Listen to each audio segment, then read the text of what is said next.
সুপ্রিয় দর্শক, রাজধানী ঢাকা যাকে তিলোত্তমা নগরী হিসেবে গড়ে তোলার প্রতিশ্রুতি আমাদের কাছে ছিল, আমরা পেয়েছিলাম, কিন্তু সেই নগর নিয়ে আন্তর্জাতিক পরিমণ্ডলে কি বলা হচ্ছে আপনারা নিশ্চয়ই জানেন। ইকোনমিস্টের ইন্টেলিজেন্স ইউনিটের রিপোর্ট অনুযায়ী বসবাসের অযোগ্য যতগুলো শহর এই পৃথিবীতে আছে তার মধ্যে ঢাকার অবস্থান তাদের হিসেবে চতুর্থ। কেন এমনটি হলো, আসুন এ বিষয়ে আজ আমরা বিশ্লেষণ শুনি। SSRM জনতন্ত্রে গণতন্ত্রে আমি আনোয়ার সাদি আপনাদের স্বাগত জানাচ্ছি। আমাদের আমন্ত্রিত অতিথি নগর পরিকল্পনাবিদ ইকবাল হাবিব, নগর পরিকল্পনাবিদ অধ্যাপক ডক্টর আক্তার মাহমুদ এবং স্থপতি মোহাম্মদ ফয়জুল্লাহ। আপনাদের তিনজনকে স্বাগত জানাচ্ছি। অধ্যাপক ডক্টর আক্তার মাহমুদ, আপনাকে দিয়ে আলোচনা শুরু করি। কেন এই বসবাসের অযোগ্য তালিকায় ঢাকার নাম উঠল? ধন্যবাদ আপনাকে। আমাকে নিশ্চয়ই আপনি শুনতে পাচ্ছেন না? পাচ্ছি, জি জি, ওকে। এই বছরে যে রিপোর্টটি আমরা দেখতে পেলাম, ইকোনমিক ইন্টেলিজেন্স ইউনিটের যে রিপোর্টটি আমরা দেখতে পেলাম, তারা প্রতি বছরে এই ধরনের একটি র্যাঙ্কিং করে এবং সেই র্যাঙ্কিং এ যথারীতি আমাদের বসবাসের অযোগ্যতার যে তালিকা আমাদের সেখানে পজিশনে আছে। আর যদি যোগ্যতার বিচারে বলি তাহলে শেষ দিক থেকে। এখন বিষয়টি হচ্ছে যে এই বসবাসের যোগ্যতার যে মাপকাঠিতে এই বছর অন্তত পক্ষে বিচারটা করা হলো, র্যাঙ্কিংটা করা হলো, এই র্যাঙ্কিংটা খুব বেশি প্রভাবিত হয়েছে কোভিড সিচুয়েশনের কারণে। আপনারা যদি খেয়াল করে দেখেন যে অন্যান্য বছর যে সকল সিটিগুলো খুব ভালো র্যাঙ্কিং এ যায়, 1, 2, 3 থাকে বা 10-এর মধ্যে থাকে, তাদের অনেকেরই পজিশন এবার একটু পেছনের দিকে চলে গেছে। এই কথাটা বলার কারণটা হলো যে গত 1 থেকে 1.5 বছরের মধ্যে এই সারা বিশ্বের সিটিগুলোর নানা ধরনের স্ট্রাগলের মধ্যে দিয়ে গেছে এবং এটা একটা প্রধান বিষয় ছিল যে প্রত্যেকটা সিটি এবং তার গভর্নমেন্ট এই নগরগুলোতে এবং দেশে কোভিডকে নিয়ে কিভাবে হ্যান্ডেল করলো, অর্থাৎ কোভিড সিচুয়েশনে তাদের জনজীবন কেমন ছিল, কতটা ব্যাহত হলো। আপনি যদি এবারেরও র্যাঙ্কিংটা খেয়াল করে দেখেন যে মোটা দাগে 5টা বিষয়ের উপরে তো তারা র্যাঙ্কিংটা করে। স্ট্যাবিলিটি অর্থাৎ স্থিতিশীলতা, হেলথ কেয়ার, এডুকেশন, কালচার এবং ইনফ্রাস্ট্রাকচার, এই 5টা বিষয়ে তো তারা মূলত র্যাঙ্কিংটা করে। এর ভিতর আবার সাব প্যারামিটার আছে, সেই সাব প্যারামিটারের আলোচনা আমি নাই বাজায়। আপনি খেয়াল করে দেখবেন যে এই 5টি বিষয়ের মধ্যে ইনফ্রাস্ট্রাকচার এবং স্ট্যাবিলিটি, এটা অন্যান্য বছরের যে ইয়েটা ছিল, মার্কসটা ছিল, সে একই রকমেরই আছে, সামান্যতম পরিবর্তন হয়েছে। কিন্তু যে জায়গাটায় আমরা মার্কস অনেক কম পেয়েছি সেটা হচ্ছে যে হেলথ কেয়ার। 1 নম্বর হেলথ কেয়ার ব্যবস্থায় এই যে কোভিড সিচুয়েশনে আমাদের সারা দেশ এবং আমাদের স্পেশালি আমাদের ঢাকা শহর যেভাবে হ্যান্ডেল করেছে, সেটা একটা স্কোরিং এ প্রভাব ফেলেছে এবং সেটা 2019-এ 29.2 ছিল, এবছরে এটা 16.7, অনেক কম পেয়েছে। আরেকটা জায়গায় কম পেয়েছে সেটা হচ্ছে এডুকেশন। আপনি মানে এটা নিয়ে তো আমাদের মানে কথাবার্তার কোনো শেষ নেই যে আমাদের স্কুলগুলো, কলেজগুলো, ইউনিভার্সিটিগুলো দীর্ঘদিন ধরে বন্ধ হয়ে আছে। অর্থাৎ আমাদের সাধারণ শিক্ষার যে ধারাবাহিকতা, এটাও কিন্তু নানাভাবে ব্যাহত হয়েছে। আমাদের ছেলেমেয়েরা বাসায় ছিল, অনলাইনে ক্লাস করেছে, তো এখানেও কিন্তু আমাদের জনজীবন কিন্তু ব্যাহত হয়েছে। আরেকটা জিনিস আমি বলতে চাই সেটি হচ্ছে এনভায়রনমেন্ট। কালচার এবং এনভায়রনমেন্ট দুটো একসাথে মার্কিং করেছে, সেই জায়গাটাও প্রায় 10 মার্কস আমাদের কম এসছে। কারণটা কি? অন্যান্য সকল শহর এই কোভিড সিচুয়েশনে আমরা দেখেছি যে এনভায়রনমেন্টাল পলিউশন অর্থাৎ পরিবেশ দূষণ, এই মাত্রাটা কিন্তু কমে গেছে, অটোমেটিক্যালি কমে গেছে। কারণটা হলো যে মানুষের অ্যাক্টিভিটি কমে গেছে, মানুষের যে অ্যানথ্রোপোজেনিক অ্যাক্টিভিটি বলে সেটা কম ছিল, ফলে বাতাসের দূষণ কম ছিল, ওয়াটার পলিউশন কম ছিল, অর্থাৎ পরিবেশ সংক্রান্ত যে বিষয়গুলো সেখানে কম ছিল। এবং আপনি খেয়াল করে দেখবেন যে কোভিডের মাঝামাঝি সময়ে আমরা পরিবেশের যে একটা পুনর্জাগরণ, সেটার কথা আমরা বারে কথা হয়েছে, এনভায়রনমেন্টাল রেস্টোরেশনের কথা হয়েছে। কিন্তু ঢাকা শহরে যে লেভেলের আপনার এয়ার পলিউশন ছিল, এটা ট্রিমেন্ডাস ছিল এবং একটা বছরের একটা বিরাট সময় আমরা র্যাঙ্কিং এ উপরের দিকে ছিলাম এই এয়ার পলিউশনের দিক থেকে। অর্থাৎ পরিবেশের দিকে আমাদের এখানে কিন্তু যে অন্যান্য শহর যতটা ভালো করেছে, এই র্যাঙ্কিং এ আমরা সেখানেও ভালো করিনি। তাহলে health care, education, culture and environment, এই তিনটি বিষয়ে আমরা অনেক খারাপ করেছি, এবং যে কারণে আমাদের শহরের এই র্যাঙ্কিংটা কম এসছে এবং খারাপ এসছে। এখন আমি বলি যে এটা তো ধরেন আমি এক ধরনের ক্রিটিক্যাল অ্যানালাইসিস করার কথা আমি বললাম, কিন্তু ঢাকা শহরের অ্যাজ এ হোল আমাদের শহর কি কখনোই ভালো ছিল? এই যে ছোট্ট একটা শহর, মাত্র 350 স্কয়ার কিলোমিটার মোরাললেস একটা এরিয়া, এর মধ্যে 1.5 কোটি মানুষ, বেশি মানুষ বসবাস করে। এখানে যে ডেনসিটি আছে, এখানে যে পরিমাণ মানুষের বসবাস করে, এখানে সারা বছর মানে বর্ষার মৌসুমে ওয়াটার লকিং হয়, সারা বছর আপনার ট্রাফিক কনজেশন হয়, এখানে হাউজিং সিচুয়েশন সব মিলিয়ে কিন্তু আমরা কখনোই ভালো ছিলাম না। কিন্তু এই কোভিড সিচুয়েশনে আরো কিছু জিনিস যোগ হয়েছে, যে কারণে সব মিলে আমরা এই বছরও আমাদের র্যাঙ্কিং কিন্তু উপরের দিকে যায়নি। সাদিক জি, অনেক ধন্যবাদ আপনাকে। এই মুহূর্তে আমাদের সঙ্গে নগর পরিকল্পনাবিদ ইকবাল হাবিব যুক্ত হয়েছেন। আপনাকে স্বাগত জানাচ্ছি, আপনার কাছে আসছি। কিন্তু স্থপতি মোহাম্মদ ফয়জুল্লাহ, আমরা তো সবাইকে দেখি সবাই তার বাসার ড্রয়িং রুম খুব সুন্দর করে সাজিয়ে গুছিয়ে রাখে, কিন্তু যে শহরে লোকজন বসবাস করে সেই শহরটিকে কেন বসবাসের অযোগ্য তালিকায় দেখার পরও তা পরিবর্তনের মানসিকতা তৈরি হয় না?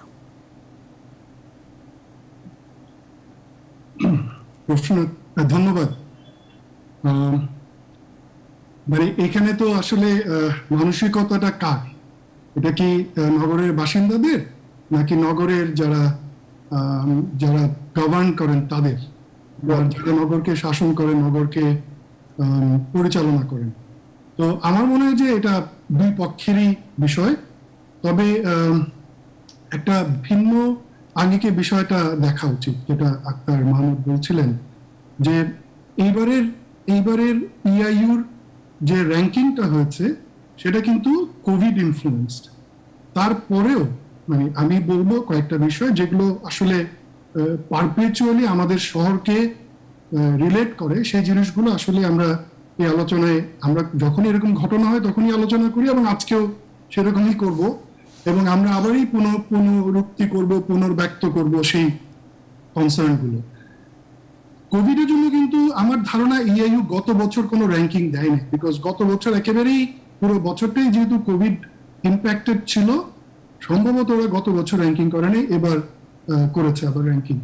এবং আমরা কি দেখেছি, কোভিডের কারণে একটা বড় রিয়েলিটি আমাদের সামনে এসেছে, সেটা হচ্ছে শহরগুলো আসলে আমরা দেখেছি এপিসেন্টার অফ মানে ইনফেকশন অফ ডিজিজেস হয়েছে আর কি। হ্যাঁ, কেন হয়েছে? কারণ শহরের যে একটা অঙ্গ হচ্ছে হেলথ কেয়ার সিস্টেম, সেইটা এই ইনহেরেন্ট সিস্টেম, শহরের ভিতরকার সিস্টেমগুলো যে আসলে খারাপ হয়ে গেছে, সেটা এই ধরনের ঘটনা না হলে কিন্তু আমরা টের পাই না। যখন কোনো এমার্জেন্সি, যদি কোনো আগুন লেগে যায়, বড় ধরনের ডিজাস্টার হয়, যখন বড় ধরনের বৃষ্টি হয়, যখন প্যান্ডেমিক এসে আমাদের শহরকে আক্রান্ত করে, তখন কিন্তু আমরা শহরের যে কম্পোনেন্টগুলো সেগুলোর অবস্থাটাকে জাজ করতে পারি।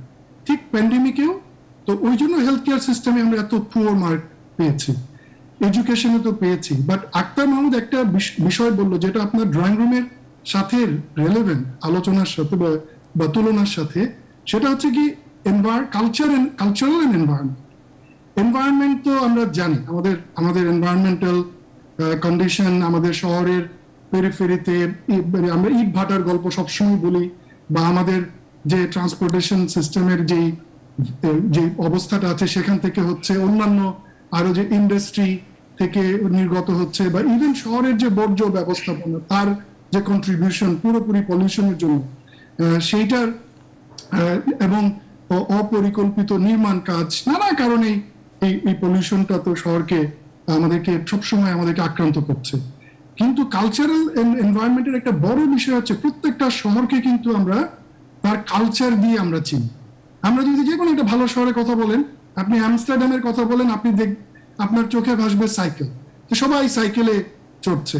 আপনি তারপরে তার যে নদী, তার যে পানি উপর যে ট্রান্সপোর্টেশন সিস্টেম, পানি নির্ভর, সেটা আমাদের চোখে ভাসে। প্রত্যেকটা শহর, আপনি যে কোনো একটা শহরের কথা বলেন, পাবলিক ট্রান্সপোর্ট সিস্টেম, কোনোটা পাতাল রেল, কোনোটা শহর, আবার কোনো শহর হাঁটার জন্য কেমন, সাইকেল দিয়ে একসাথে, ওগুলো কিন্তু কালচারকে, কোন শহরের পার্কগুলো কেমন, কোন শহরের উদ্যান, কত বড় বড় উদ্যান আছে, তার কোন শহরকে আমরা তার সেন্ট্রাল পার্ক, তার কয়টা বড় বড় পার্ক আছে, হ্যাঁ, হাইড পার্ক, রিজেন্ট পার্ক, বিভিন্ন লন্ডনের কথা বলছি, তার ভেতরে যে নদীটা গেছে সেই নদীর পাশে কি ধরনের ব্যবস্থাপনা হয়েছে শহরের মানুষকে ঘিরে, পিপল সেন্ট্রিক, যেটা আক্তার মাহমুদ সবসময় বলে যে শহর, সেইটা কিভাবে হয়েছে সেটার উপরে কিন্তু কালচার এন্ড এনভায়রনমেন্ট, সেই ইন্ডেক্সে কিন্তু আমরা খুবই কম পেয়েছি। এবং এইটা করতে গেলে কিন্তু আমাদের অর্থের প্রয়োজন নেই, এটার জন্য কিন্তু আমাদের অন্য কোনো বিষয়ের প্রয়োজন নেই, শুধুমাত্র প্রয়োজন আপনি যেটা বললেন ইচ্ছা। আমরা যেমন আমাদের ড্রয়িং রুমকে গুছিয়ে রাখি, আমরা আর বাইরে গেলে পরে আমরা আর চিন্তা করি না শহরের বাকি অংশটা কিভাবে আছে, পরিত্যক্ত করে রেখেছি, ঠিক একইভাবে আমরা আমাদের শহরের যারা ব্যবস্থাপনার দায়িত্বে, আমরা যাদেরকে নগরের প্রতিনিধি করে পাঠাই, ওয়ার্ডে পাঠাই, সব জায়গাতে পাঠাই, আমাদের তো ওয়ার্ড ভিত্তিক পরিকল্পনা নাই অ্যাজ সাচ, মানে শহরকে ঘিরে। তো ওই জায়গাগুলিতে কিন্তু আমার মনে হয় যে ওই ড্রয়িং রুম গোছানোর বিষয়টা সবাইকে নজর দিতে হবে।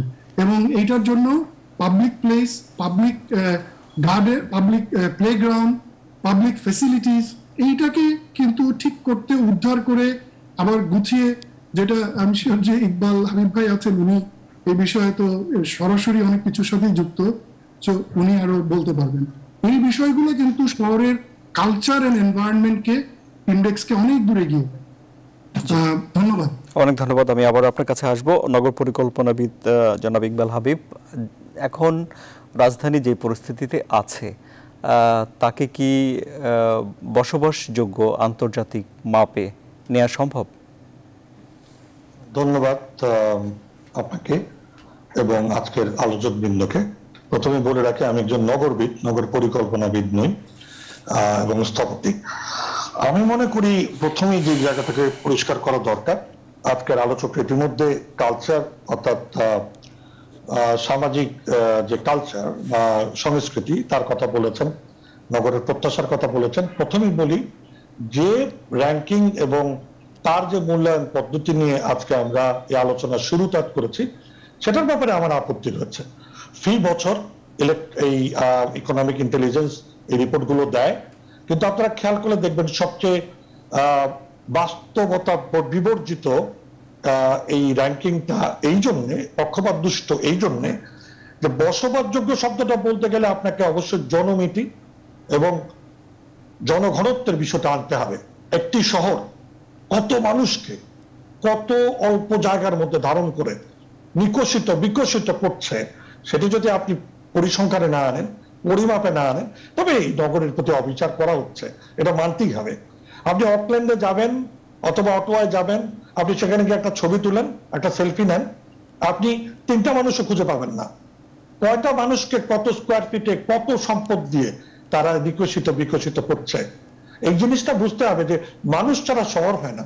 এখনো যখন আমরা কল্পনা করি যে আমাদের ইতিহাসের বড় বড় ভালো শহর, চোখ বন্ধ করলে সেই আমাদের যখন খেলাফত ছিল সেই সময়কার কায়রোর কথা মনে হয়, যখন আমাদের মুঘল ছিল তখনকার দিল্লির কথা মনে হয়, অথবা হাসলিং বাসলিং সেই সময়কার লন্ডনের কথা মনে হয়, সেকেন্ড ওয়ার্ল্ডের ঠিক সময়কায়। তাই যদি হয় তাহলে মানুষ থাকতে হবে, তার কর্মকাণ্ড থাকতে হবে, তার জীবন আচরণের ক্ষেত্রে জীবিকা নির্ভরতার যে ঘনঘটা সেটা থাকতে হবে। মানুষ মানবিকতা ছাড়া একটি নগর নগরই না। ছবির মতো একটি নগর আপনি বানিয়ে রাখতে পারেন, সেটা সিনেমার সেট হতে পারে, কিন্তু সেটা নগর না। এবং একই রকম ভাবে আমি এটাও পরিষ্কার করে বলছি, আমরা স্বাধীনতা উত্তর বাংলাদেশের এই রাজধানীকে আমাদের সমস্ত কিছু কেন্দ্রীভূত করেছি, বিকেন্দ্রীকরণের কথা বলেছি বারংবার, সেটা ছিল মুখে এবং মুখের গুলিতে। আমরা সত্যিকার অর্থে অন্ন, বস্ত্র, বাসস্থান, শিক্ষা, স্বাস্থ্য এবং সরকার ব্যবস্থায় এই কেন্দ্রীভূত করার ফলে এই নগরী যে জরাকৃষ্ট হয়েছে সেই বিষয়টিও বিবেচনায় আনতে হবে। এবং এই জন্য আনতে হবে যে একটা শহর, কয়টা শহর পৃথিবীতে এরকম হয়েছে আমি জানি না, একটা শহর 34% জিডিপি জেনারেট করে তার সমস্ত দেশের, এবং 1% জায়গায় প্রায় 10% মানুষকে বুকে লালন করে। এখন এই শহর একদম বানে ভাষা, মানুষ যখন দৌড়ে চলে আসে তাকে মায়ের মতো হাত বাড়িয়ে দিয়ে বলে আয় আমার কাছে কিছু না কিছু করে খা। এই জায়গাগুলো যদি বিবেচনা না করেন, আপনি যদি পয়লা বৈশাখ অথবা পয়লা ফাল্গুনে এই নগরীর প্রাণবন্ত জীবনের কথা বিবেচনা না করেন, মানুষকে ঘিরে যে সামাজিক এবং সাংস্কৃতিক কর্মকাণ্ড হয়, 21শে ফেব্রুয়ারিতে আমরা যে খালি পায়ে হেঁটে হেঁটে চলে যাই শহীদ মিনার পর্যন্ত, এই জায়গাগুলো যদি বিবেচনা না করেন, তবে আপনি মানবিক শহরের কথা বলবেন কি করে? কি করে আপনি বসবাসযোগ্যতার ইন্ডেক্সে নিজেদেরকে হঠাৎ করে খুব পিঠ চাপড়াবেন আমি অনেক উপরে আছি, যে শহরে মানুষই নাই তার আবার বসবাসযোগ্যতা? এই জায়গায় আমাদের দুর্বলতার জায়গাগুলো খুব পরিষ্কার। 4টা জায়গা। প্রথম, আমরা এখনো 54টা সংস্থার জটা জালে পরস্পরের বিরোধী সাংঘর্ষিক সব প্রকল্পের মধ্যে দিয়ে একটি সমন্বিত জায়গায় পৌঁছতে পারিনি। জবাবদিহিতাহীন সংগঠনগুলো একটা বৈরী সংগঠনে পরিণত হয়েছে, যেটা আমাদের প্রকল্পগুলোকে, আমাদের কাজগুলোকে, উন্নয়নগুলোকে টেকসই উন্নয়নে নিতে পারছে না, কারণ তার অন্তর্ভুক্তিতা নাই। প্রাধিকারের ক্ষেত্রে সকলের জন্য গণপরিসর ভিত্তিক, যেটা নগরের কথা বারবার ফয়জুল্লাহ সাহেব বলছেন, সেটা আমরা করতে পারছি না। দ্বিতীয়ত, আমাদের এই পুরো নগরী এক ধরনের অন্তর্ভুক্তিতাহীন। 17% মানুষের জন্য যেন সকল প্রকল্প, সকল উন্নয়নের ভাষা, সকল বিনিয়োগ, সেই বিনিয়োগ ভাবনায় এই যে একটা বিশেষ কেন্দ্রিক প্রসঙ্গ, সেখান থেকে বেরোতে পারছি না। আমরা সত্যিকার অর্থে পরিকল্পিত যাত্রাই করতে পারি নাই। আক্তার মাহমুদ একজন পরিকল্পনাবিদ, নগর পরিকল্পনাবিদ বাই প্রফেশন। আমি ওনার কাছে সাক্ষী রেখে বলছি, আমরা আসলে 2010 সালে একটা ড্যাপ অনুমোদন করেছিলাম মাত্র। আমরা সত্যিকার অর্থে পরিকল্পিত যে বাস্তবায়ন, পরিকল্পিতভাবে ড্যাপের মতো একটা কাঠামোর মধ্যে সবকিছুর উন্নয়ন নিয়ন্ত্রণ, সেটা আমরা করতে পারি নাই। আমাদের নিয়ন্ত্রণ সংস্থা ব্যুরোক্রেটিক একটা সংস্থা, যার মূল কাজ হচ্ছে ব্যুরোক্রেটিক এক ধরনের মার্সেনারি কাজ করা। হঠাৎ করে মৎস্য অধিদপ্তরকে আসে, পুরো নগরকে তোলপাড় করে তারা আবার চলে যায়, অনুমোদনের পর অনুমোদন দেয়, তার সঙ্গে পরিকল্পনা কোনো সম্পর্ক থাকে না, অথবা বিচ্যুতিগুলোই যেন স্বাভাবিকতা। আর সব শেষে আরেকটি যে চতুর্থ পয়েন্ট রয়েছে, জনগণকে দোষ দিতেই পারে কেষ্ট বেটা চোর, কিন্তু সেই জনগণকে অবহিত করা, তাকে এডুকেটেড করা, তার উপরে বিনিয়োগ করা, তাকে সচেতন করার জন্য বিনিয়োগ করা, সেটাকে আমরা করছি না। এবং সত্যিকার অর্থে যেই জনগণকে বিনিয়োগ করবেন না, তাকে প্রণোদনা এবং শাস্তির মধ্যে দিয়ে শৃঙ্খলিত করবেন না, পরিশীলিত করবেন না, সে তো নগরের নাগরিকই না। নগরের নাগরিক হতে হলে তারও কিছু শর্ত রয়েছে। পৃথিবীর তাবৎ শহর, সিঙ্গাপুরের মানুষ আমার চেয়ে বেটার মানুষ? কে বলেছে আপনাকে? সিঙ্গাপুরের প্রতিটি মানুষ ব্যত্রাঘাতকে ভয় পায়, জরিমানাকে ভয় পায়। অতএব যে ভালো কাজ করছে তাকে উৎসাহিত করে, যে অন্যায় করছে তাকে শাস্তি দেয়, এবং সেই অনুশাসনগুলো কার্যক্ষেত্রে, মাঠে, ময়দানে এটাকে ইমপ্লিমেন্ট করার জন্য, এটাকে কার্যকর করার জন্য একটা ব্যবস্থাপনা রয়েছে। আমাদের ব্যবস্থাপনায় চরম জরাধার। সেই জটাজালে আমরা অনেক বছর আন্দোলন করে এইবারই খালি জলজট নিরসনে সিটি কর্পোরেশনের মতো জনকেন্দ্রিক এবং জনগণ দ্বারা নির্বাচিত সরকার ব্যবস্থায় আমরা একটা পরিপূর্ণ ড্রেনেজ ব্যবস্থা করার সিদ্ধান্তটুকু পেলাম মাত্র।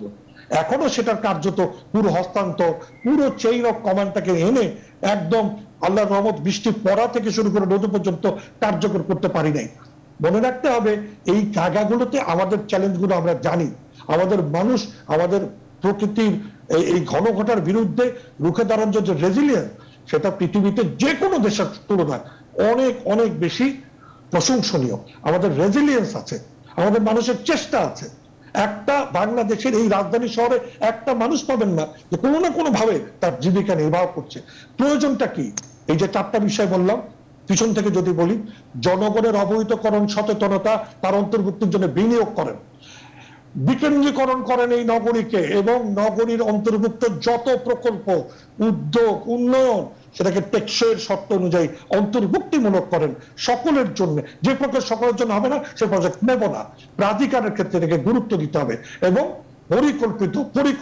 পরিকল্পিত নগরায়নের জন্য সকল পেশাজীবী, সকল শ্রেণী পেশার লোক এবং স্টেক হোল্ডারদেরকে একটা কাঠামোর মধ্যে আনতে হবে।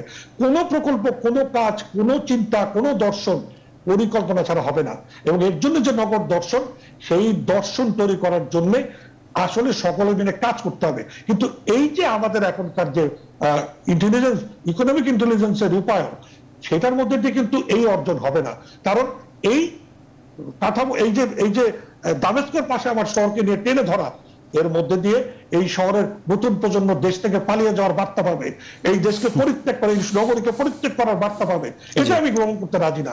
আমরা চেষ্টা করছি, সবাই মিলে ঘুরে দাঁড়াচ্ছি, এবং ঘুরে দাঁড়ানোর এই পরিক্রমার সময় আমাকে এই ধরনের নেতিবাচক লেবেলিং করা আমি কোনোভাবেই গ্রহণ করি না। কারণ এই লেবেলিং এর সবচেয়ে বড় ঘাটতি, ওখানে মানুষ নাই, ওখানে জনমিতি নাই, ওখানে ঘনত্বের বিষয়টুকুই নাই। তো মানুষই যখন নাই, তখন নতুন দা তোমার 16 নাই বৃথা। জি, আমি আপনার কাছে আসবো, একটা ছোট বিরতি নেই। বিরতি থেকে ফিরে এসে তাহলে এখন প্রশ্ন জাগছে যে এই যে বসবাস যোগ্যতার যে সংজ্ঞা, যার আন্তর্জাতিক মাপ বলছে এক কথা, তাহলে কি আমাদের দেশীয় আরো একটি সংজ্ঞা কি আছে বসবাসযোগ্যের? ফিরছি, আমাদের সঙ্গে থাকুন। আবারও স্বাগত। আপনারা দেখছেন SSRM জনতন্ত্র গণতন্ত্র। জনাব অধ্যাপক ডক্টর আক্তার মাহমুদ, জনাব ইকবাল হাবিব বসবাসযোগ্যের যে ব্যাখ্যা দিলেন, সে নিরিখে তাহলে কি একটু নতুন করে ভাবতে হবে? হ্যাঁ, ধন্যবাদ আবার আপনাকে। আসলে ইকবাল হাবিব যে কথাগুলো বললেন, এই কথাগুলোর সাথে আমি অনেকাংশেই একমত। এই কারণে যে উনি প্রশ্ন করেছেন যে পদ্ধতিতে র্যাঙ্কিংটা করা হয়, এই পদ্ধতিটা সম্পর্কে উনি প্রশ্ন করেছেন। তো সেই জায়গাটায় প্রশ্ন আমারও আছে। কারণটা হচ্ছে এটা যে আমাদের বাংলাদেশে পত্রিকা এবং টেলিভিশন এই একটি রিপোর্টকে নিয়ে অনেক বেশি কথা বলে, যেটি একটি পার্শিয়াল অ্যাসেসমেন্ট। পার্শিয়াল বলছি এই কারণে যে এটা খুব অনেক বেশি কম্প্রিহেন্সিভ নয় এই অ্যাসেসমেন্টটা। পৃথিবীতে আরো অনেক সংস্থা আছে যারা ট্রুলি আরবান প্ল্যানিং, বসবাস যোগ্যতা এগুলো নিয়ে কম্প্রিহেন্সিভ স্টাডি করে, যেখানে প্যারামিটারের সংখ্যা আরো অনেক বেশি। মার্সার নামে একটা সংস্থা আছে, তারাও কিন্তু সুন্দর একটি র্যাঙ্কিং করে। সেই র্যাঙ্কিং নিয়ে কিন্তু আমরা খুব বেশি কথা বলি না। সেখানে যে আমাদের অবস্থান অনেক উপরে তা কিন্তু না, কিন্তু এটার মতো খারাপ অবস্থায় না। এটাতে যেটা হয়েছে, এটার একটা ভিন্ন প্রেক্ষাপটে এই র্যাঙ্কিংটা করে, অর্থাৎ ইকোনমিক ইন্টেলিজেন্স ইউনিট যেটা, এটা হার্ডশিপ অ্যালাউন্সটা বেসিক্যালি যাদের জবের কারণে, চাকরির কারণে এক শহর থেকে অন্য শহরে যেতে হয়, তাদের এই হার্ডশিপ অ্যালাউন্সটা ফিক্স করার জন্য মূলত এই ধরনের একটি র্যাঙ্কিং করে। অর্থাৎ যেখানে যত বেশি সমস্যা, সেখানে তাদের ওই হার্ডশিপ অ্যালাউন্সের পরিমাণটা তত বেশি হবে। সুতরাং এটার একটা পার্শিয়াল একটা অ্যাসেসমেন্ট। এখানে ওই যে ইকবাল ভাই যে কথাগুলো বললেন, যে এখানে আমাদের উৎসব আছে, কালচার আছে, এখানে আনন্দ আছে, ইমোশন আছে। এই শহরকে ঘিরে কোন মানুষকে দেখেছেন যে ঢাকা শহর ছেড়ে চলে যাচ্ছে যে এই শহরটা বসবাসের যোগ্য বলে? তা কিন্তু যাচ্ছে না। প্রতি বছরে 5 লক্ষ মানুষ এই শহরে এসে বসবাস করছে। এই ভালো হোক মন্দ হোক, এর মধ্যে কিন্তু মানুষ চলে আসছে। তার মানে এখানে কিন্তু এক ধরনের কম্পিটিটিভনেস কিন্তু আছে। সেই কম্পিটিটিভনেসটা হয়তো গ্লোবাল স্কেলে নাই, গ্লোবাল স্কেলে নাই বলে কিন্তু আমরা মার্কস কম পাচ্ছি। কিন্তু আমার দেশের মধ্যে এই একটি মাত্র শহর আছে যার কম্পিটিটিভনেস সেকেন্ড শহরের তুলনায় অনেক অনেক গুণ বেশি। যে সেকেন্ড শহর আমাদের চট্টগ্রাম, আমার ঢাকার তুলনায় সেখানে 1/3 পপুলেশন। তাহলে এখানে মানে অনেক কিছু আছে, মানুষকে টেনে নিয়ে আসে অন্যান্য জায়গা থেকে। এখন আসি যে হ্যাঁ, আমি আপনার সাথে এই জায়গাটাই আমি যোগ করতে চাই যে এই শহরকে নিয়ে আমাদের প্রচুর কাজ করার আছে, এখানে প্রচুর ইনভেস্টমেন্টের প্রয়োজন আছে। ঢাকা শহরের সমাধান নিয়ে আমরা অনেক সময় কথা বলি, আমি দুটো কথা কিন্তু সবসময় পরিষ্কার করে বলি। একটি হচ্ছে ঢাকা শহরের সমস্যার সমাধান শুধু ঢাকা কেন্দ্রিক নয়। এই কথাটা বলি এই কারণে যে ঢাকা শহরের প্রেশারটুকু কিন্তু কমাতেই হবে। ওই যে আমরা বিরতির মধ্যেও কথা বলছিলাম যে এই শহরে পার একর ডেন্সিটি কোন কোন ওয়ার্ডে 600-র উপরে, গড়ে 400-র উপরে। যদি আমি পুরো সিটি কর্পোরেশনটাকে ধরি, 400-র উপরে হচ্ছে সিটি কর্পোরেশনে আপনার গড়ে পার একর ডেন্সিটি। মানে আবার আপনি যদি অন্যান্য শহরের কথা বলেন, যে ওয়ার্ল্ডের যারা ভালো শহর হিসেবে পরিচিত, সেখানে কোন শহরে আপনি 80-র উপরে পাবেন না পার একর ডেন্সিটি। হেক্টরে গেলে হয়তো 180-200-র মধ্যে আপনি যেতে পারেন। তো সেরকম শহরে প্রত্যেকটা মানুষকে নিয়ে চিন্তা করা যায়, প্রত্যেকটা মানুষকে নিয়ে চিন্তা করে তার জন্য নগর সুবিধাগুলো তৈরি করা যায়, এবং তাদের অর্থনৈতিক সক্ষমতা আরো অনেক ভালো আছে। আমাদের ইদানিং আমাদের অর্থনৈতিক সক্ষমতা বাড়ছে, এই কথাটা স্বীকার করেই বলছি যে সক্ষমতা বাড়ছে, আমাদের ইনভেস্টমেন্টও হচ্ছে, কিন্তু আমাদের যে যে পরিমাণ মানুষকে এই সেবাটা দিতে হয় সেই সেবার কোয়ালিটিটা সেখানে ফল করে, যেই কারণে আমাদের অবস্থাটা আমরা সবসময় একটা জনদুর্ভোগের মধ্যে থাকি। এখন আরেকটা কথা না বললেই নয়, যে সেটা হচ্ছে যে সারা বাংলাদেশও কিন্তু ছোট শহর, ছোট একটি দেশ, যেখানে মানে 16 কোটির বেশি মানুষ বসবাস করে, এবং মানে পার স্কোয়ার কিলোমিটারে 1250 বেশি মানুষ বসবাস করে। অনেক ইউরোপিয়ান শহরে আপনি সিটিতেও এই পার স্কোয়ার মিটারে এই 1250 লোক খুঁজে পাবেন না। তো এরকম অনেক শহর আছে। সুতরাং আমরা কিন্তু অনেক বেশি চ্যালেঞ্জের মধ্যে আছি। আমাদের যে নগর সংস্থাগুলো আছে এর মধ্যে ইকবাল ভাই একটু আগে সমন্বয়হীনতার কথা বলছিলেন, অন্তর্ভুক্তিমূলক প্রকল্পের কথা বলছিলেন, অনেক বিষয় কিন্তু আছে। তো সেগুলো আমাদেরকে আসলে আরেকটা জিনিস আছে কি, আমাদের জ্ঞান ভিত্তিক চর্চাটা কিন্তু করতে হবে। এখন আমরা এসডিজি কে প্রতিপালন করার চেষ্টা করতেছি। সুতরাং সারা ওয়ার্ল্ড যখন কোন একটা শহরকে অ্যাসেস করে তারা কিন্তু ওই প্যারামিটার গুলো কিন্তু দেখে। আমি জনাব অধ্যাপক ডক্টর আখতার মাহমুদ, আপনার কাছে আমি আসছি। আপনার কথা সূত্র ধরে আমি জনাব মোহাম্মদ ফয়জুল্লাহর কাছে যেতে চাই যে মানুষের সংখ্যা বেশি বলে যখন সেবাগুলো সেই সব মানুষকে দিতে গিয়ে কিছুটা ভজঘট হয়, মান পড়ে যায়, কি বলবেন জনাব মোহাম্মদ ফয়জুল্লাহ?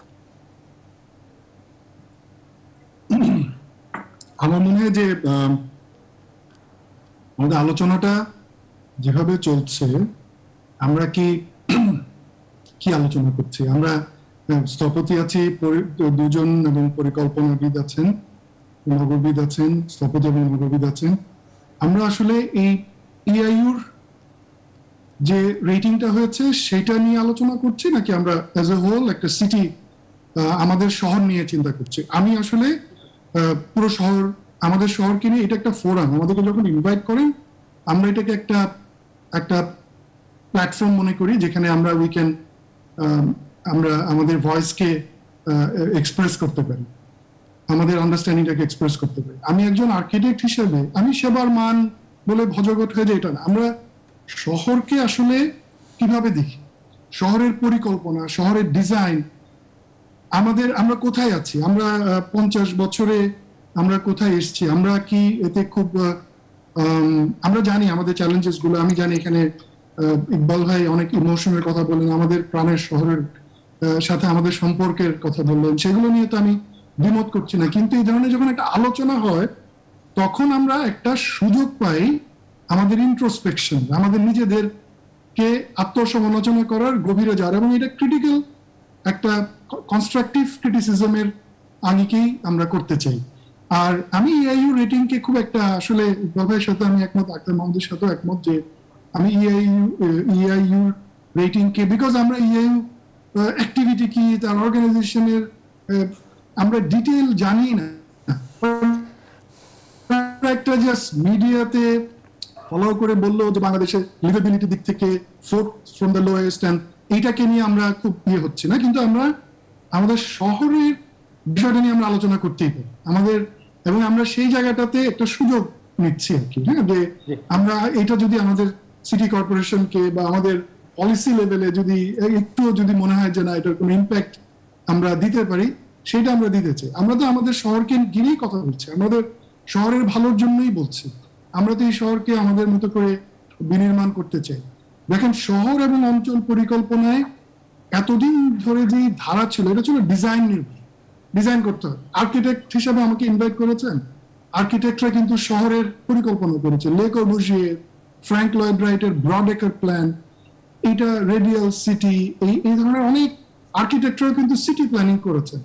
এগুলো নিয়ে হাইপোথেটিক্যাল কিছু এক্সিকিউশন হয়েছে, কিছু হয়নি, বাট অনেক একাডেমিক রিসার্চ হয়েছে। এবং আমরা যদি দেখি যে ডিজাইন থেকে সোশ্যাল প্ল্যানিং এ চলে গেছে শহর, এবেনেজার হাওয়ার্ড বা প্যাট্রিক গেডেসদের আমরা জানি যে তারা এটাকে মোর একটা সিটিকে অন্যভাবে দেখেছেন, মোর সোশ্যাল পার্সপেক্টিভে দেখেছেন। সবকিছু মিলিয়ে আমি একজন স্থপতি হিসেবে আপনি আর্কিটেকচার অফ দ্য সিটি আলোচনা করব, না সিটিকে অ্যাজ এন আর্কিটেকচার দেখব? সিটিকে যদি আর্কিটেকচার হিসেবে দেখি, তার অনেকগুলো কম্পোনেন্ট, আপনার সেই সেবাগুলোর বিষয়ে আসতে হবে, ইনফ্রাস্ট্রাকচার, তার স্বাস্থ্য, তার শিক্ষা, এই জায়গাগুলোতে কিন্তু আমরা উন্নতি করতে পারি। সেটাই আমি প্রথমে বলছিলাম যে এই কোভিড আমাদেরকে দেখিয়েছে যে সিটিগুলো কিভাবে epicentre of transmission of diseases হয়েছে। আমরা শহরে কি হচ্ছে, শহরে যখন ছড়িয়ে যায় কমিউনিটি ট্রান্সমিশন এত হয়, বিকজ আমরা তো খুব ডেন্সলি পপুলেটেড শহর। জনাব মোহাম্মদ ফয়জুল্লাহ, অনুষ্ঠানের আমরা একদম শেষ দিকে আছি। আমি শেষ কথাটা বলি যে আমরা কিন্তু ইআইইউ রেটিংকে যদি খুব খুব আমলে নাও নেই, আমরা কিন্তু এই রেটিংটাকে ইমপ্রুভ করতে পারি। স্ট্যাবিলিটিতে যদি 55 পাই, তাহলে অন্যান্য গুলোতেও স্ট্র্যাটেজিক প্ল্যান করে কিন্তু আমরা ইজিলি আমরা পয়েন্ট পেতে পারি। সেটা কোন এক সময় যদি বলেন আলোচনা করতে রাজি আছি। অনেক ধন্যবাদ আপনাকে জনাব ইকবাল হাবিব। তাহলে যেসব মান ধরে তারা এই রেটিংটা করলো, আমরা কি সেই মান অর্জন করব নাকি তাদের রেটিং করার পদ্ধতিকে প্রশ্নবিদ্ধ করব?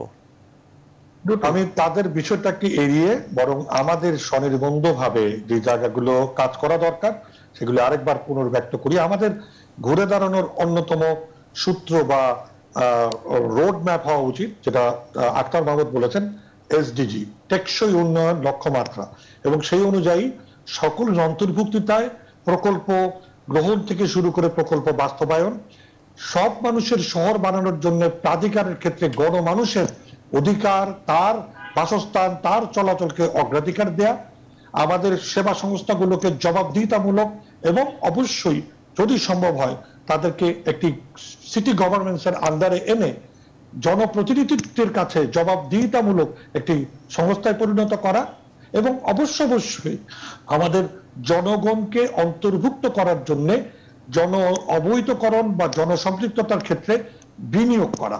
এই যে কাজগুলো, এই কাজগুলো সবই এসডিজি গোলের লক্ষ্যমাত্রার রোডম্যাপ ধরে এগুনোর পথ।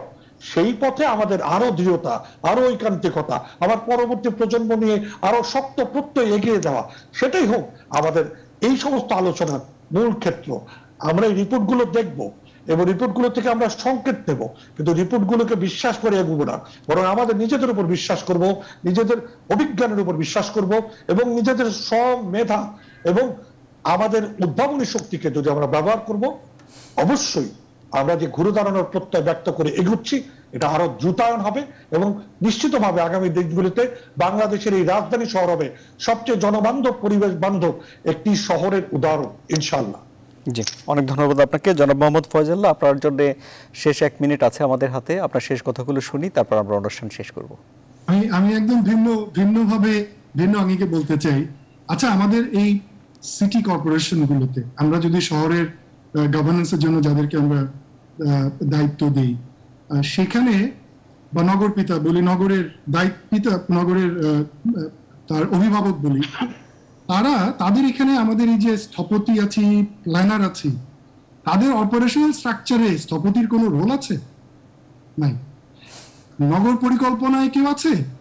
একটা সিটি প্ল্যানার আছেন, উনি বাইরে থেকে আসেন। কেন উনি ডেপুটেশনে আসেন? কেন? আপনি জাস্ট আমার কথা হচ্ছে, আমি ওই জায়গাটাতে নজর দিতে চাই। আমি ইআইইউর এটা একটা ডিস্ট্রাকশন। আমরা সবসময় এই আলোচনাটা অব্যাহত রাখতে চাই, কিভাবে আমাদের নগরকে আমরা সুন্দর। আমরা তো এখন অ্যাটলিস্ট একটা জিনিস বুঝি যে আমাদের শহরের মেয়র যারা বা প্রতিনিধি যারা, তাদেরকে কিন্তু আমরা এখন আগের চেয়ে অনেক বেশি অ্যাকাউন্টেবল করতে পারি। অনেক জবাবদিহিতার মধ্যে তাদেরকে আনা যাচ্ছে আগের চেয়ে, আমি মনে করি তুলনামূলকভাবে। তো আমরা এই জায়গাগুলোতে আমি সবসময় হ্যামার করতে চাই।